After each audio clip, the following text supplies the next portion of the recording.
Bonjour. Lors du dernier entretien que j'ai eu avec David Lévesque, comme ça, il est arrivé que je parle que, bon, ces temps-ci, je m'intéressais aux disques Yobi, les billes en jade, qui sont des disques dont les plus anciens datent d'il y a près de 5000 ans. Ils sont attribués à une culture qu'on appelle Gyangzhou, qui est au fond une culture mystérieuse parce que il semblerait que ce se soit étendu pas simplement à une seule région. Des disques de ce genre-là, il y en a été retrouvés ailleurs dans le monde, bien ailleurs. Il semblerait qu'il y en ait eu même en Russie et puis dans d'autres matériaux qu'il y en ait eu même au-delà, là.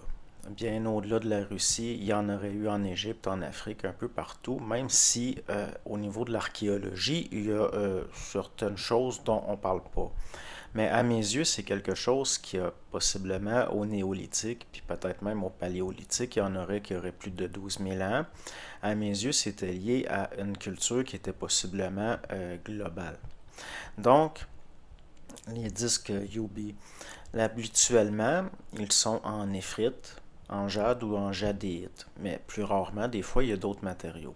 Puis David Lévesque m'avait dit que, parce que comme ça, j'avais dit, genre, j'en ai commandé un, je voulais en avoir un.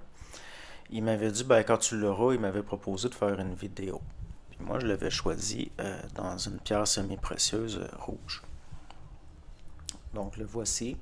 Il n'est pas très grand, il fait 18 cm de large. Bon, ça peut aller jusqu'à 40 cm. Il y en a même des beaucoup plus gros. Puis c'est pas un disque de style Liangzhou, ce genre néolithique. Celui que j'ai, il est de style la dynastie Han. Parce que les Han, qui avaient découvert dans des tombes des disques en pierre, comme ça, bon, ça a fini par devenir un symbole d'autorité, de statut social aussi, parce que c'est des objets qui coûtent cher à faire, qui sont dans des matières précieuses. Puis bon, ça prend une grande expertise. Mais lui, comment je vois qu'il est de style Han, c'est parce qu'il est concave un peu vers l'intérieur. Vous voyez? Puis les bords aussi. Donc, c'est pas un disque comme les plus anciens, là, qui ont une forme complètement différente. Aussi, le matériau est pas vraiment tout à fait comme les plus anciens, mais c'est comme ça que je le voulais, le mien. Bon, à quoi ça sert? À quoi ça sert? Même les empereurs Han, les empereurs, ou à l'époque la dynastie Zhou, puis bon, ils savaient pas. Ils pensaient que c'était peut-être même des supports pour un bol, comme une soucoupe, mais il reste que c'était retrouvé dans des tombes. Souvent, le défunt l'avait sur son plexus solaire, dans la tombe. Donc, c'est clairement un symbole solaire, qui est lié à l'idée d'éternité, au-delà du temps puis de l'espace. Aussi, certains types de pierres, de par la façon dont ils sont faits, parfois il va y avoir gravé une spirale dedans. C'est clairement un symbole cosmogonique, lié au cosmique, entre autres. Donc, on peut faire des parallèles aussi avec la façon dont les neurones, les connexions synaptiques, les galaxies. Donc, ça devient une synthétisation de l'universel. Puis c'est clairement un symbole solaire aussi. Puis même au niveau de la connaissance plus moderne, on peut le rattacher à une intuition liée au cellulaire. Les cellules étant un peu des petits soleils. Il y a quelque chose dans le noyau des cellules au niveau thermonucléaire et puis aussi la constitution invisible des plants et puis la façon ce qui a engendré le vivant. Donc, un peu comme les taoïstes disent, ils disent une maison, c'est le vide qui fait la maison. Parce qu'une maison sans porte ni fenêtre ni espace intérieur, c'est pas une maison. Donc, les certains aspects sont liés possiblement au fait que c'est un objet qui est vide, qui a un vide. La lumière passe en son centre. Donc, jusqu'à un certain point, le subtil, ce qui est de plus subtil. De toute façon, dans les cultures eurasiatiques très anciennes, le cercle symbolise l'âme. Aussi le ciel, c'est-à-dire le subtil, alors que le carré était plus le plus dense, comme la terre, ces choses-là. Il y a d'autres objets en jade qu'on appelle des kongs.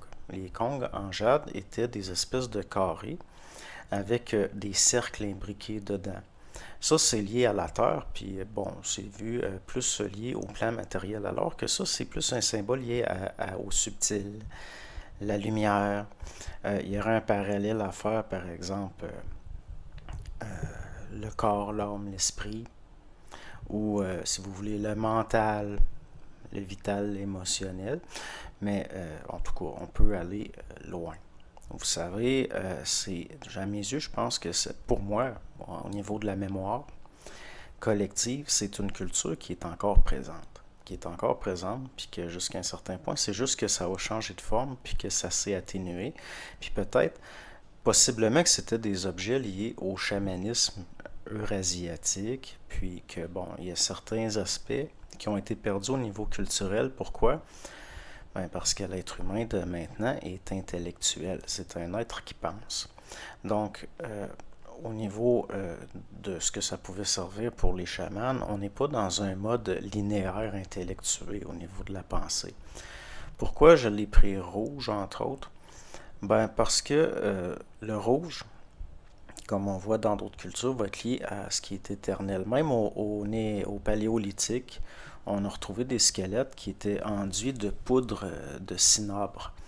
Le cinabre, c'est une pierre semi-précieuse qui est rouge, d'un rouge vif, et probablement que c'est comme ça que l'empereur, là, un certain empereur que j'aime bien, qui est décédé assez jeune, qui a essayé de sortir le bouddhisme de Chine il y a longtemps, est probablement décédé en ingérant du cinabre, parce que c'est très toxique, c'est du sulfure de mercure. Mais il reste que ça a tout le temps été associé, probablement qu'il faisait ça pour essayer de s'immortaliser. Parce que c'est quelque chose qui a tout le temps été lié à l'idée d'une vie éternelle. Donc, par exemple, comme en Chine, le cinabre, il y a des objets, comme par exemple pour les autels liés au culte des ancêtres, des choses comme ça. Comme ça, c'en est un vase en cinabre. Bon, celui-là, c'est Dynastie Qing, début 1900. C'est des objets qui ont quand même une grande valeur. Pourquoi? Surtout les aspects techniques. Là. On parle même d'une capacité technique à faire quelque chose qui s'est perdu. Là. Parce que vous ne trouvez pas de nos jours des objets aussi bien ouvragés. Et ça s'est perdu. Donc, début 1900, il y avait encore une expertise qui était là encore. Qui était au fond ce qu'on pourrait associer à la dynastie Qing, la fin du règne des Mandchous en Chine. Mais le cinabre, c'est extrêmement toxique. C'est du sulfure de mercure. Puis, bon, les techniques pour l'obtenir sont assez complexes aussi. C'est les alchimistes qui s'occupaient d'obtenir le cinabre. Mais, comme je vous dis, il y a une utilisation qui remonte même au paléolithique. Puis qui a tout le temps été associée, vous savez, comme on voit dans l'hindouisme, il y a cette fameuse substance rouge et éternelle. On l'associe au sang, à la vitalité, au cœur. Donc, c'est pour ça que, tant qu'à avoir un yogi, à mes yeux, qui est un symbole d'accomplissement. Puis, bon, je le voulais dans une pierre rouge. Puis, je suis très content. Je suis très content, je l'aime beaucoup. Hein? Ben, parce qu'au fond, moi, à mes yeux, il n'y a pas de position entre le matérialisme, l'immatérialisme, la spiritualité, puis l'intellect. Puis à mes yeux, tout ça, c'est les facettes d'un même solide. Si on est multidimensionnel, ben jusqu'à un certain point, on va être aussi un peu matérialiste. Puis, moi, je n'ai pas peur de dire que j'aime les objets qui ont une certaine valeur, puis que je le vois pas comme faisant partie de mon avarice, vraiment. De toute façon, c'est aussi un investissement parce qu'il y a certains objets d'une grande qualité, je pense qu'ils seront plus fabriqués peut-être dans un avenir proche. Au niveau du symbole solaire, puis aussi lié à l'âme, puis qu'est-ce qui passe, c'est quoi dans le milieu, on pourrait l'associer à l'esprit. Ne dit-on pas que l'être humain, l'homme, est un canal. Donc, par où passe la lumière? C'est par un vide, hein? Donc, c'est peut-être pas par l'intellect autant que par ce qu'on pourrait appeler un ego désopacifié que le contact avec ça se fait. Donc, moi, à mes yeux, ça a une certaine logique. C'est lié à un culte solaire, mais au sens de la lumière, mais transfigurée, pas la lumière photonique matérielle nécessairement, quoique ça pourrait être un aspect de. Donc, prenez, pourquoi je pense que c'est une culture qui a été planétaire, puis qui a survécu, puis qui se retrouve un peu partout. Ben, prenez, par exemple, dans le shintoïsme au Japon, et vous savez, devant les petits hôtels, les petits hôtels privés, les petits sanctuaires privés des shintoïstes, vous allez avoir un petit miroir comme ça, devant ce qu'on appelle les kamidana. Bon, c'est un petit miroir, souvent en antimoine ou en un autre métal, souvent dans des petits supports en pin comme ça. Bon, c'est un symbole solaire. C'est quelque chose qui est là pour substituer au... Mais bon, il y en a, ils vont me reprocher, ouais, mais c'est pas très, c'est pas très chrétien, tout ça, puis blablabla. Bla, bla. C'est quoi, vous pensez, un ostensoir? Vous pensez que c'est pas un symbole solaire? Que ça symbolise pas le subtil qui descend par rapport à la fameuse transsubstantiation? Au fond, moi je vous dis c'est global, ces choses-là. Pourquoi? Parce que ça fait partie de l'archétypique inconscient collectif. Puis, au fond, d'être capable de le parler, bon, là, ça fait partie de l'intégration, c'est-à-dire que ce qui était inconscient, archétypalement, redevient conscient, une intégration de ces choses-là. Puis, bon, à mes yeux, c'est pas que je trouve ça important, j'avais pas l'intention d'en parler parce qu'à mes yeux, c'est très personnel, hein. Le lien que j'ai avec ces choses-là, ça fait partie, à mes yeux, du domaine privé. Mais David Lévesque avait dit, il m'avait suggéré, il dit quand tu vas le recevoir, puis ça s'était glissé dans la conversation, de faire une vidéo pour le montrer. Donc, on pourrait voir ça comme, si vous voulez, au centre, l'esprit, le corps, la circonférence, l'âme, l'animique. Un disque, ça sert à encrypter de l'information. C'est lié au mémoriel densifié, entre autres. Mais le centre, lui, il reste tout le temps désopacifié, pur. Là, par où se fait le contact avec l'esprit, si vous voulez. Donc, jusqu'à un certain point, bon, je peux pas dire que je suis déçu, là. Je l'aime beaucoup, étant matérialiste. Puis, bon, vous savez, on dit que les personnes âgées s'attachent de plus en plus aux choses. Des fois, j'ai l'impression d'avoir 90 ans, là. Mais il reste que c'est aussi une œuvre d'art, au fond.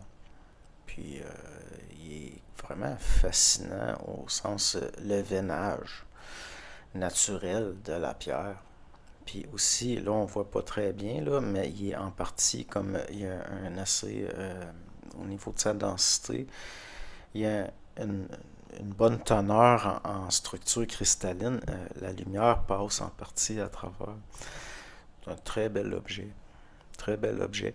Anciennement, c'était au niveau de certains clans familiaux, de certaines cultures, c'était, comme je vous disais, un symbole de rang social, de statut social, parce que c'est des objets chers, difficiles à fabriquer, surtout à ces époques-là. C'était un symbole d'autorité, entre autres, mais aussi de raffinement. C'est les lettrés qui avaient des objets comme ça. C'était pas bon. Puis quand il y avait des guerres, comme par exemple, à un moment donné, il y a une dynastie chinoise qui a fait la conquête des Philippines. Et les chefs tribaux philippiens ont remis des disques de ce type-là qu'ils possédaient en signe de soumission. Donc, bon, ce disque-là, moi, je l'ai, puis il n'y a jamais personne qui va l'avoir. Jamais, jamais, jamais, jamais. Donc, c'est ce que j'avais à dire. Bonne journée.